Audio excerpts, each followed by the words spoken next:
नमस्कार दोस्तों, आप सभी का स्वागत है। क्रैश कोर्स पढ़ रहे हैं मध्यकालीन भारत के इतिहास का और लेक्चर नंबर ये 21 है। इससे पहले 20 लेक्चर जो पढ़ाए गए हैं सब आप पढ़ लीजिए, बहुत अच्छे से कंप्लीट कर दिया है। इससे पहले वाले लेक्चर में हमने विजयनगर साम्राज्य को शुरू कर दिया था। आज हम कंटिन्यू करेंगे।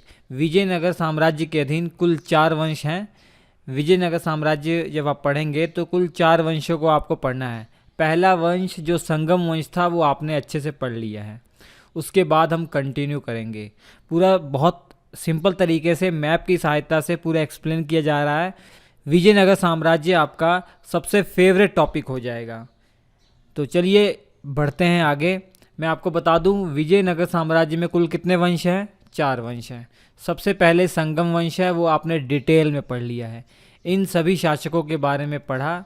हरिहर और बुक्का, इन्होंने ही तो संगम वंश की स्थापना की थी या विजयनगर साम्राज्य की स्थापना की थी।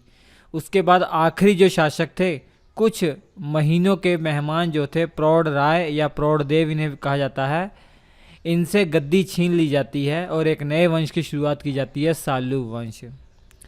प्रौढ़ देव के टाइम पीरियड पर आप सभी जानते हैं कि प्रौढ़ देव का ही एक मंत्री था जिसका नाम था साल्लुव नरसिंह। साल्लुव नरसिंह ने प्रौढ़ देव से गद्दी छीन ली और एक नए वंश की स्थापना की। इस घटना को प्रथम बलापहार कहा जाता है। क्या कहा जाता है? पहला बलापहार या प्रथम बलापहार, मतलब पहला अपहरण। एक वंश को समाप्त करके दूसरा वंश शुरू कर दिया गया, उसे बलापहार कहा गया है, प्रथम बलापहार। तो सालू नरसिंह के द्वारा सालू वंश की स्थापना की गई। बहुत छोटा सा वंश है। 1485 ईस्वी से लेकर 1505 ईस्वी तक इन्होंने रूल किया। अगर इसके बारे में आप ना भी पढ़े ना तो भी कोई बात नहीं है, लेकिन कहानी आपको अच्छे से समझ नहीं आ पाएगी अगर आप नहीं पढ़ेंगे। तो कहानी को एक सरल ढंग से आपको सब समझ में आ जाए, इसलिए मैं आपको सालू वंश पढ़ा रहा हूँ। हालांकि विजयनगर साम्राज्य में सबसे इम्पोर्टेंट तुल्लु वंश है। सबसे इम्पोर्टेंट कौन सा? तुल्लु वंश। और तुल्लु वंश में एक शासक आएंगे, कृष्णदेव राय। तो पूरे पूरे विजयनगर साम्राज्य के कृष्णदेव राय ही एक ऐसे शासक है जो सबसे महान हैं, जिनके बारे में सबसे ज़्यादा परीक्षाओं में पूछा जाता है। तो विजयनगर साम्राज्य का अगर टोटल कोर्स आप 100% मानेंगे तो 90% आपका कृष्णदेव राय ही हैं। कृष्णदेव राय के बारे में अच्छे से पढ़ लिया तो मान लीजिए आपने विजयनगर साम्राज्य के बारे में 90% जानकारी हासिल कर ली है, इतने इम्पोर्टेंट है वो। तो सालू वंश बहुत छोटा ही है, सालू नरसिंह के द्वारा शुरुआत की गई है। ये देखिए, सालू नरसिंह 1485 से लेकर 1491 ईस्वी तक इन्होंने रूल किया। इनके टाइम पीरियड पर जो गजपति शासक थे, पुरुषोत्तम देव, इन्होंने सालू नरसिंह को कैद कर लिया था। इन्होंने क्या किया था? सालू नरसिंह पर अटैक किया था और सालू नरसिंह को कैद कर लिया था, लेकिन कुछ किले पुरुषोत्तम देव को सौंप दिए गए थे और उदयगिरी का क्षेत्र,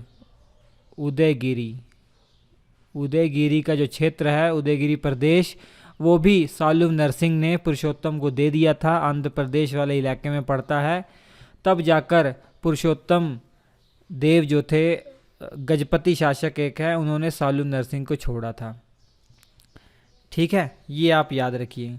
तो सालू नरसिंह सालू वंश के संस्थापक हैं। इसके अलावा और कोई भी इनकी उपलब्धि नहीं है। इनके बारे में और कुछ जानने के लिए कुछ महत्वपूर्ण बातें नहीं हैं। इनके 2 बेटे थे, थिम्मा भूपाला और नरसिम्हा राय द्वितीय। नरसिम्हा राय द्वितीय को इमाड़ी नरसिम्हा भी कहा जाता है। क्या कहा जाता है? इमाड़ी नरसिम्हा भी कहा जाता है। जब सालू नरसिंह की मृत्यु होती है, उस टाइम इनके बेटे जो थे ना, वो बहुत ही छोटी उम्र के थे। उनके बेटे बहुत ही छोटी उम्र के थे। दोनों बेटे थिम्मा भूपाला और इमाड़ी नरसिंह राय जो थे, ये छोटी उम्र के थे। इसीलिए जो तुल्लु नरसा नायक हैं, ये जो नरसा नायक हैं, इन्हीं के कमांडर हुआ करते थे। सालू नरसिंह की सेना में कमांडर हुए करते थे। इन्हीं को संरक्षक बनाया गया। इन्हीं को क्या किया गया? संरक्षक बनाया गया। हालांकि सालू नरसिंह की मृत्यु के कुछ दिनों के बाद थिम्मा भूपाला की भी हत्या कर दी जाती है। थिम्मा भोपाला की भी हत्या कर दी जाती है, जो नरसा नायक का एक दुश्मन होता है, उसके द्वारा थिम्मा भोपाला की हत्या कर दी जाती है। उसके बाद नाम मात्र गद्दी पर इमाड़ी नरसिम्हा राय बैठे हुए हैं, लेकिन वास्तविक जो सत्ता संभाल रहे हैं वो कौन संभाल रहे हैं? तुल्लु नरसा नायक संभाल रहे हैं। कौन संभाल रहे हैं? तुल्लु नरसा नायक संभाल रहे हैं। और तुल्लु नरसा नायक की भी मृत्यु 1503 ईस्वी में हो जाती है। कब हो जाती है? 1503 ईस्वी में तुल्लु नरसा नायक की भी मृत्यु हो जाती है।